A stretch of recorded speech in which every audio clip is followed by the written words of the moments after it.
It was a cold, rainy afternoon. The kind of day where people rush to stay dry, holding umbrellas tightly and avoiding eye contact. Cassandra had just finished a long 12-hour shift at the hospital.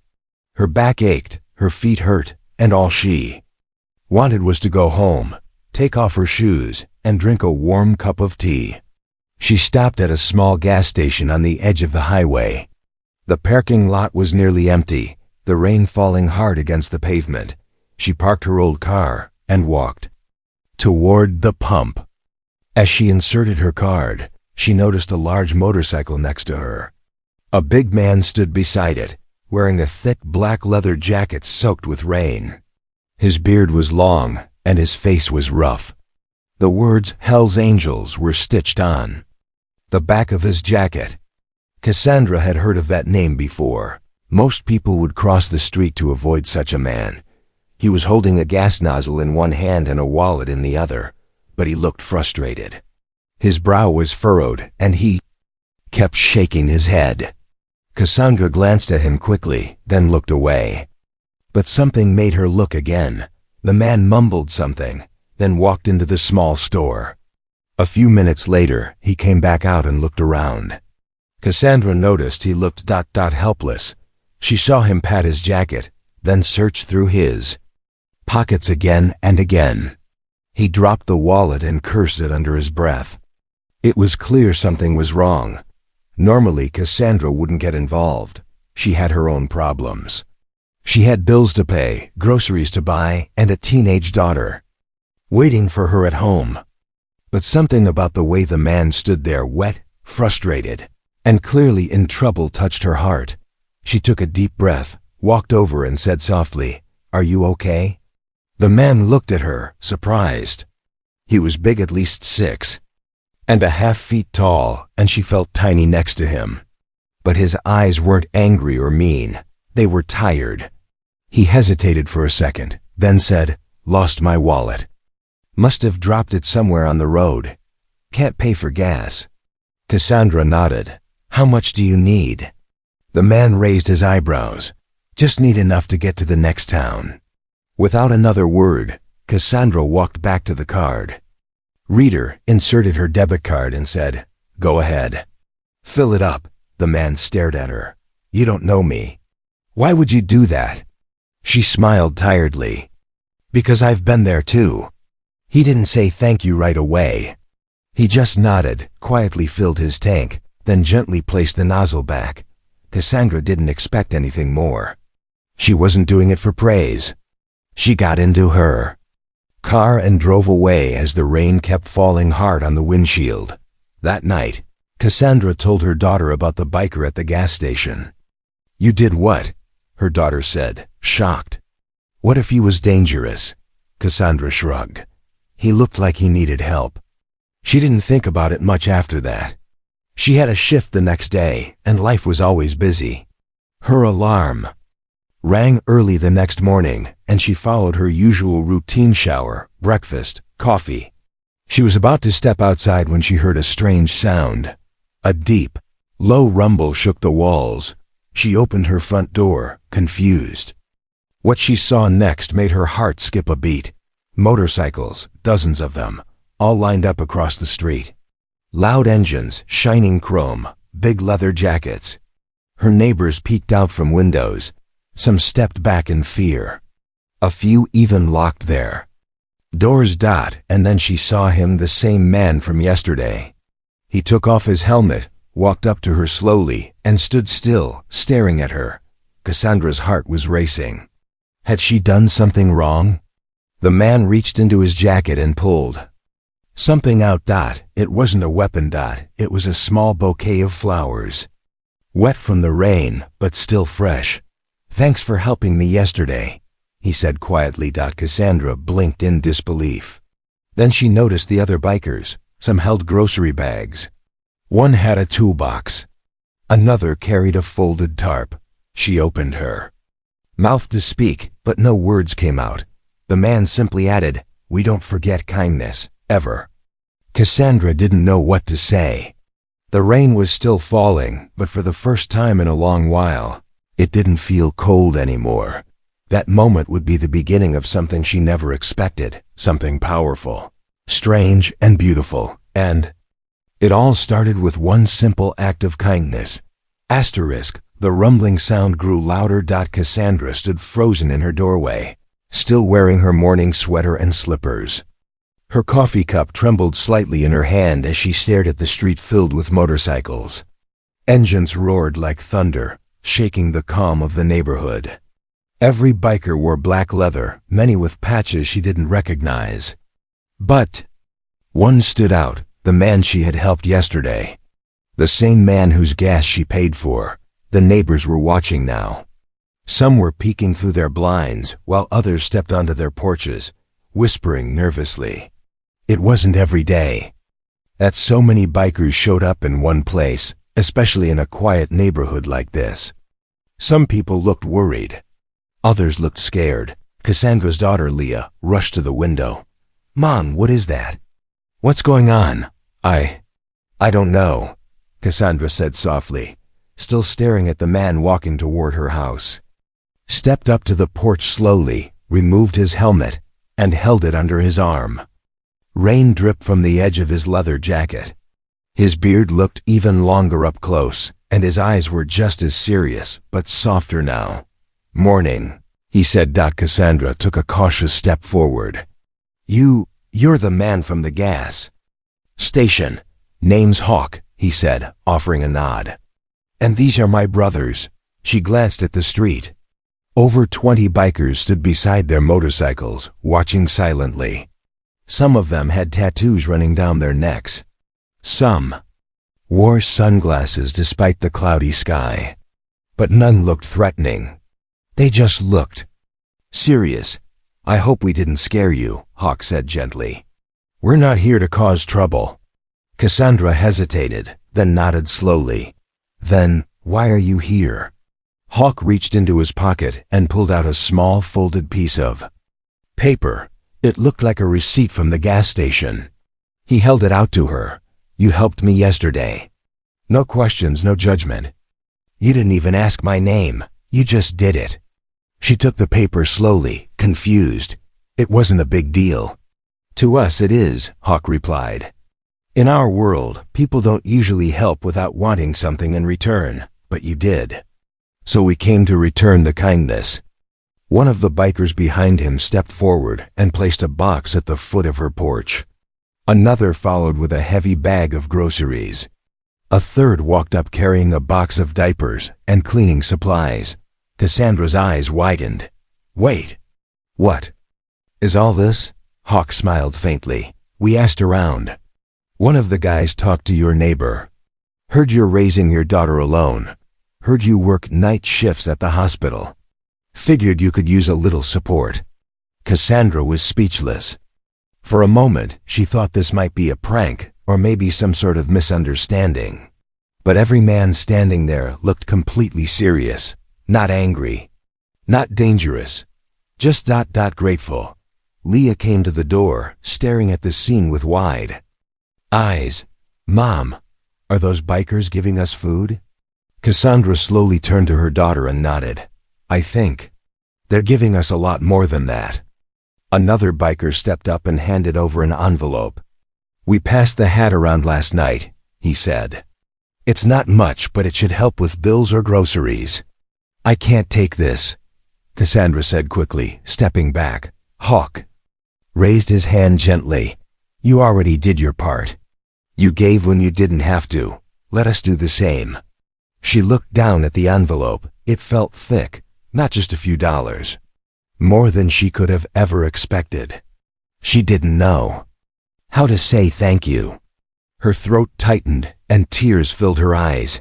I just wanted to help someone," she whispered. "You did," Hawk said firmly. "And now we're here to help you." The rain had slowed. The engine stopped rumbling.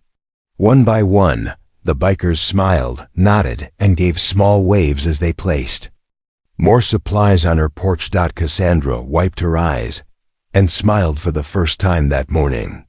It was the kind of smile that comes when the world surprises you with unexpected kindness. As the bikers turned to leave, Cassandra called out, Wait. They paused. Will you come back again sometime? She asked. Hawk gave a small grin. We're not going anywhere. And with that, they mounted their bikes, helmets on, and rode away as quickly as they had come, leaving behind a street full of questions and a heart full of warmth. The sun peeked out for the first time that week, warming Cassandra's porch. The boxes the bikers had left sat neatly stacked: canned food, rice, pasta, fresh vegetables, even bags of pet food she didn't remember mentioning. The envelope was still in her hands. She hadn't opened it yet. Part of her was scared. What if it was a mistake? What if they gave her too much? Leah sat beside her on the porch steps, quietly sipping juice. Are they really coming back? She asked. Cassandra smiled gently. I think they will. Later that afternoon, just as she was about to head inside, the sound of a single engine rolled down the street. She recognized the sound, now deep and steady, like thunder in the distance. It was Hawk again, this time alone. He parked his bike and took off his helmet, giving a small nod as he walked up the driveway. Cassandra stood at the door, waiting. I hope it's okay I stopped by, Hawk said. You left a lot behind, Cassandra replied. Thought you might want to check if I took it all. He chuckled. That's yours now, every bit of it.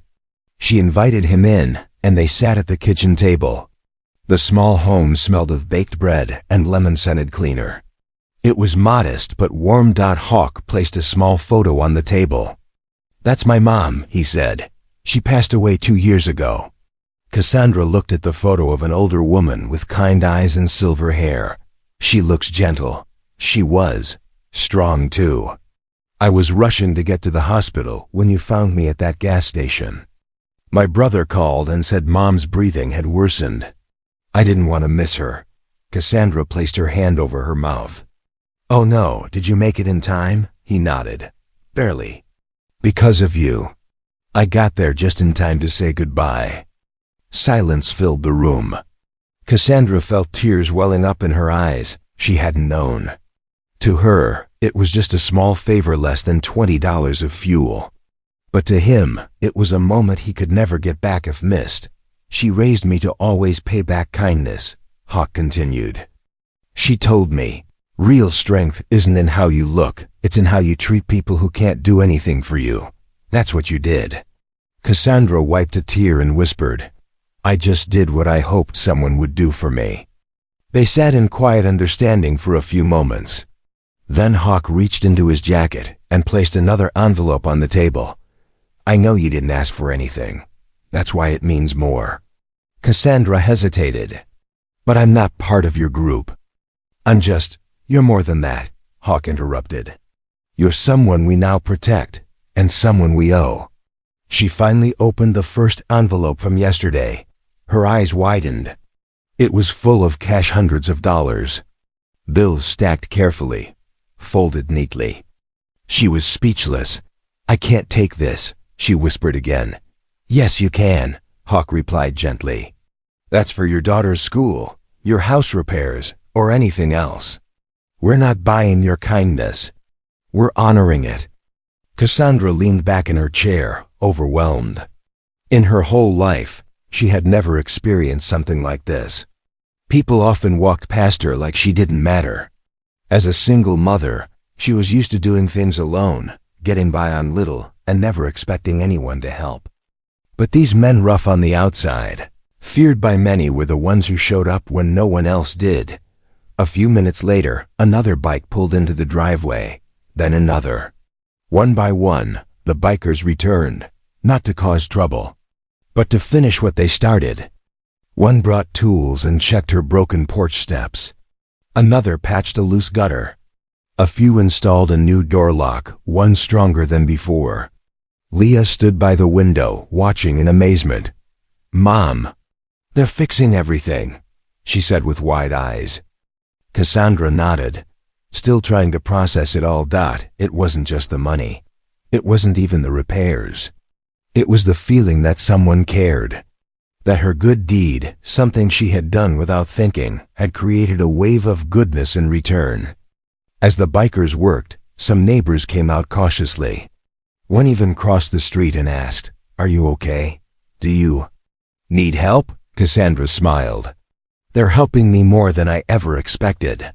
That night, after the bikers left, she stood on her porch, holding the photo of Hawk's mother.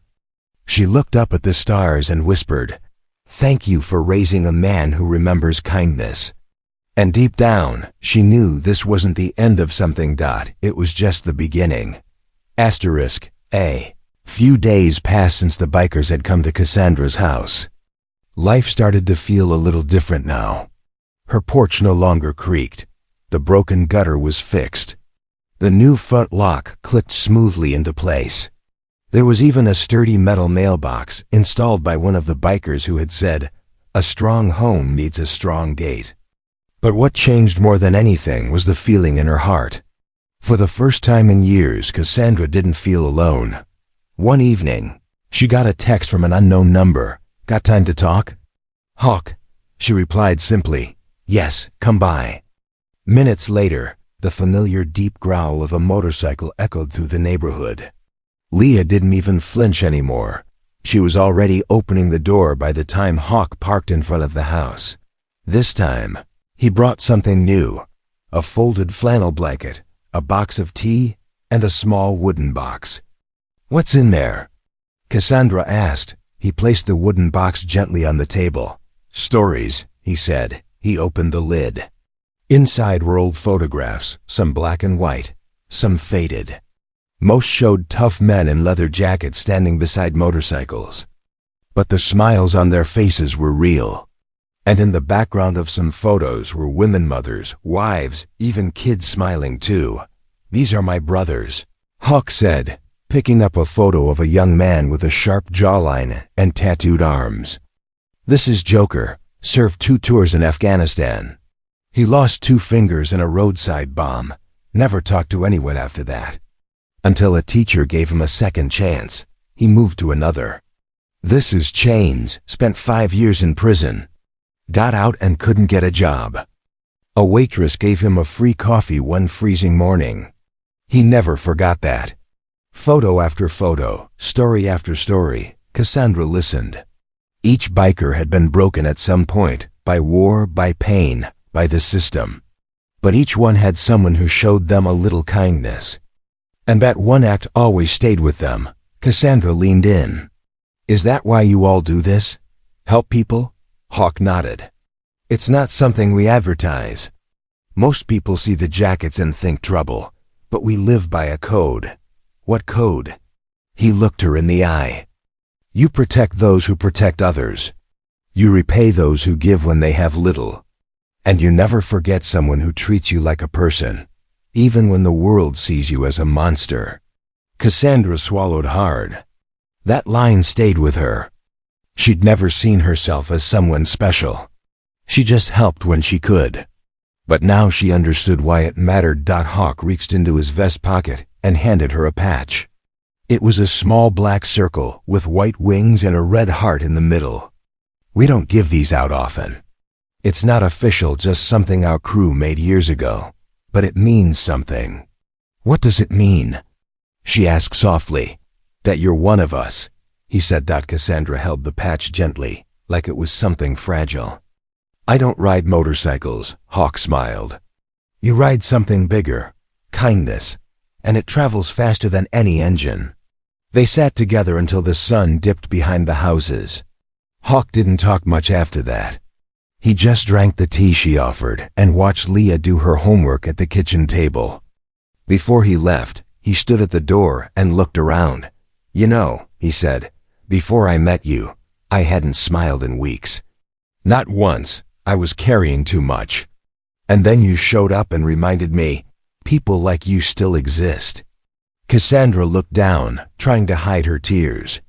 "I didn't do anything big." "To us you did," he replied. And then he was gone, his engine fading into the distance. That night, Cassandra pinned the patch above her kitchen window, where the morning light would hit it. It wasn't just a piece of cloth. It was a promise, a reminder, that kindness might seem small, but to someone lost, it can feel like a lighthouse in the dark. And now, Because of one moment at a gas station, Cassandra had found something she never expected: family. The following week, Cassandra returned to her usual routine. She went to the hospital, cared for patients, came home, cooked dinner, and helped Leah with homework. But something had changed inside and outside her home. People looked at her differently. Now at work, whispers followed her down the hallway. "Did you hear?" one nurse said. "She had a gang of bikers outside her house," another whispered. Why would someone like her mix with people like that? Cassandra heard it all. Some said it out loud. Some said it with just a glance. They looked at her as if she had done something wrong. As if kindness had rules and she had broken them. During lunch, one of the senior nurses approached her. "You might want to be careful," the woman said with a tight smile. "People are getting nervous. The hospital has a reputation to protect." Cassandra looked her straight in the eye. "I helped a man who needed gas, that's all. The rest, they helped me. I didn't ask for it. But I didn't turn it away either." The nurse blinked, surprised. Cassandra didn't raise her voice. She didn't argue. But the way she spoke, calm and firm, said more than any fight could. After her shift, she walked out into the parking lot. 2 bikers were waiting near her car. Not close enough to cause worry. Just enough to let her know they were watching. One of them waved. "Need a ride, Guardian?" he joked. Cassandra smiled. That was the name they had started calling her, Guardian. A woman who stood tall, even when people whispered behind her back. A woman who helped without asking for anything. She didn't need a ride. But she did need the reminder that she wasn't alone. At home, Leah had her own questions. "Mom," she asked one evening, "why do people act weird around you now?" Cassandra took a breath. "Because people are scared of what they don't understand. But the bikers helped us. They're nice to us." "They are," Cassandra said, gently brushing her daughter's hair. "But sometimes people only see the outside. Leather jackets, big bikes, loud voices. They forget to look at the heart." Leah frowned. "That's not fair." "No," Cassandra agreed. "But that's why it's important we keep being kind. Even when others don't understand." A few days later, the neighborhood started to notice something else. The bikers didn't just come to Cassandra's house. They started showing up at the local shelter, helping serve meals. They cleaned up the park. They fixed broken benches. One even donated jackets to kids at the nearby school. It confused everyone. People began to ask, why are they doing all this? The answer was simple, because someone had shown them kindness and now they were passing it on. Still, not everyone liked the change. One morning, Cassandra found a note stuffed under her front door. It wasn't signed. "They don't belong here. And neither do you, if you keep inviting trouble." She stared at the note for a long time. Her hands shook a little. It wasn't the first time in her life she had faced quiet hate. But it still hurt. She folded the paper and tucked it away. She didn't cry. She didn't run. Instead, she went out to her porch and sat there, just like always. She drank her tea and watched the sun rise, and when a familiar roar filled the air, she smiled.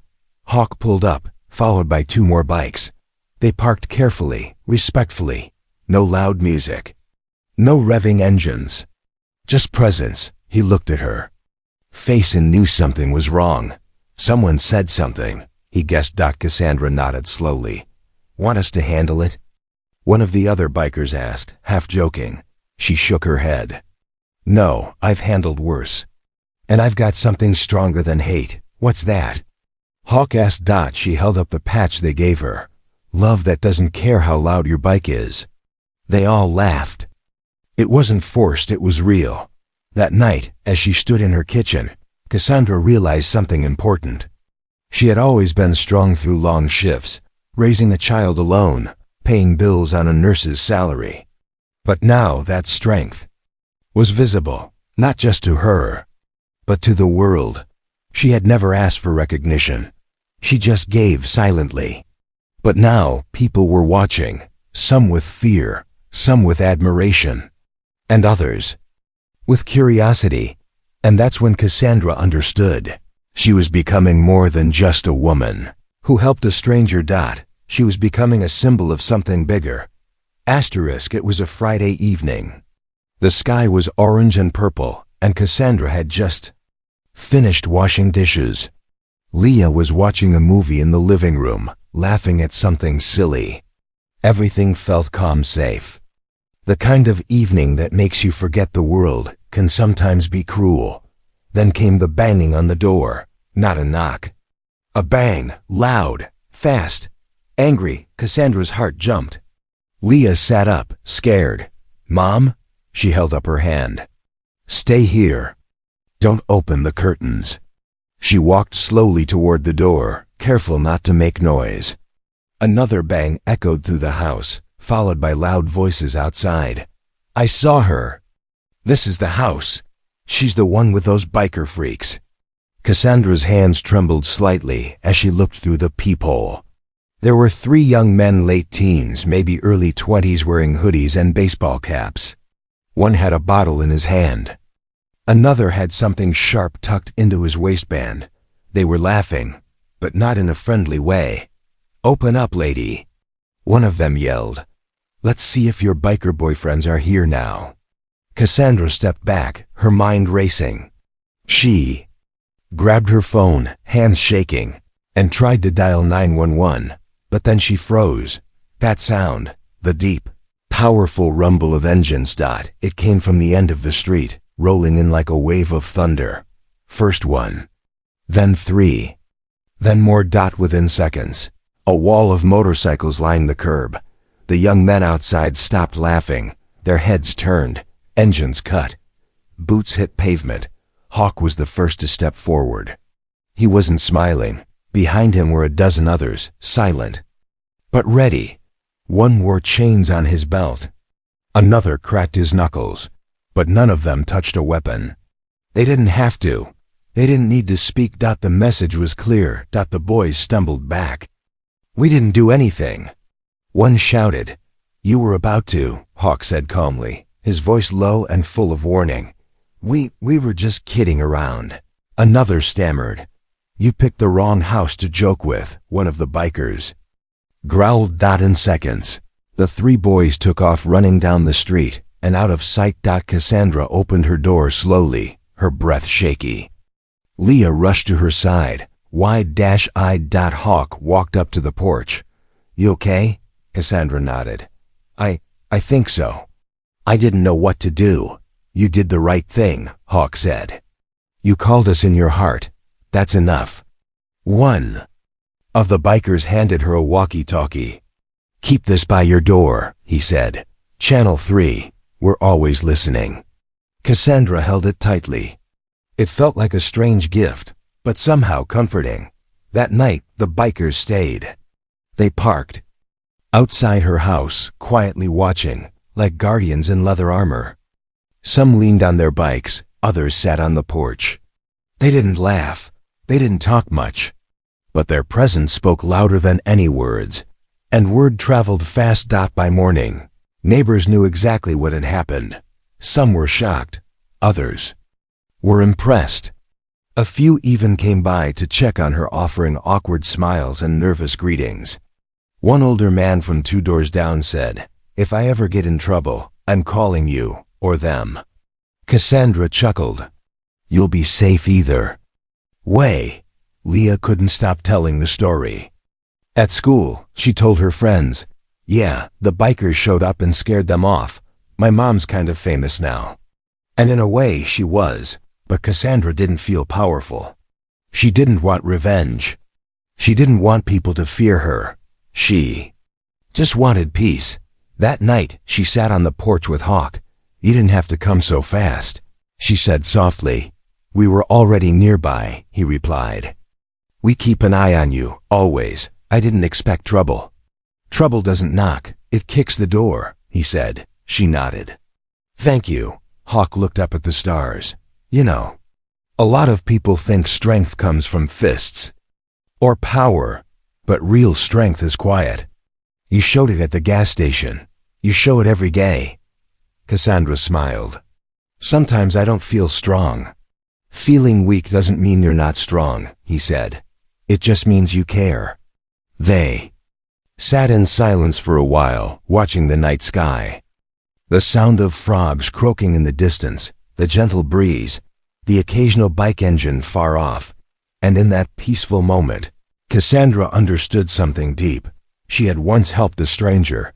Now an army of strangers helped her, but it wasn't just protection they gave her. It was something she never expected: respect, loyalty, and a place in their world. It had been almost a month since Cassandra paid for that stranger's gas. A small act, done in a rainy moment without thinking. But what followed had become something much bigger, a movement of kindness, loyalty, and unexpected friendship. Her neighborhood had changed.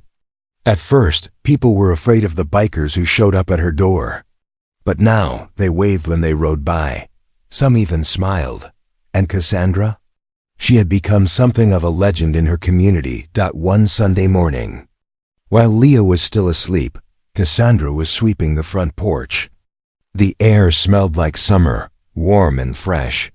The streets were quiet. Then she heard it again, the rumble of engines. She didn't panic. Not anymore.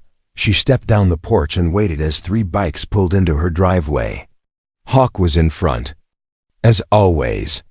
Behind him were Joker and Chains, the one she now recognized like family. Hawk got off his bike and removed his helmet slowly.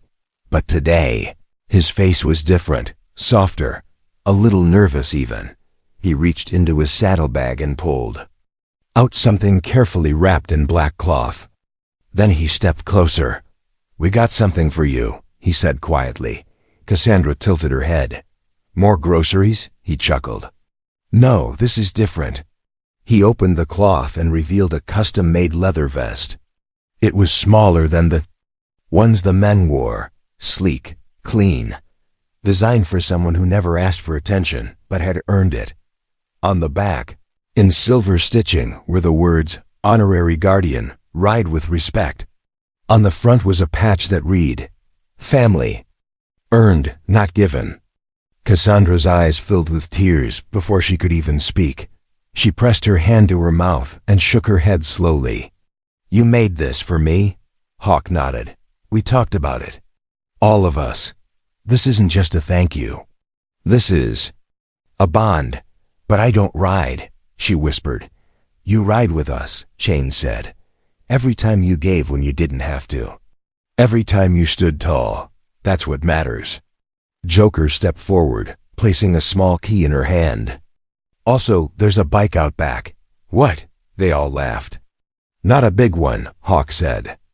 "Just a small cruiser, easy to learn. You don't have to ride it.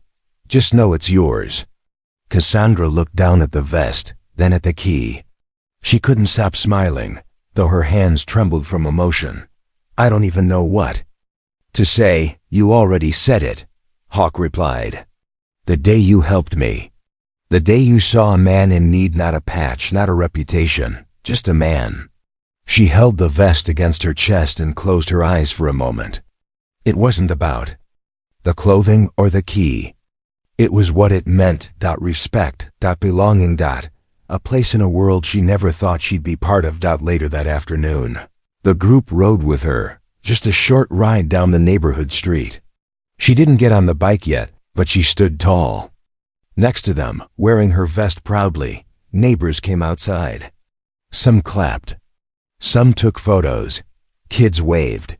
Even the nurse who once whispered about her at the hospital drove by and gave a small, surprised nod.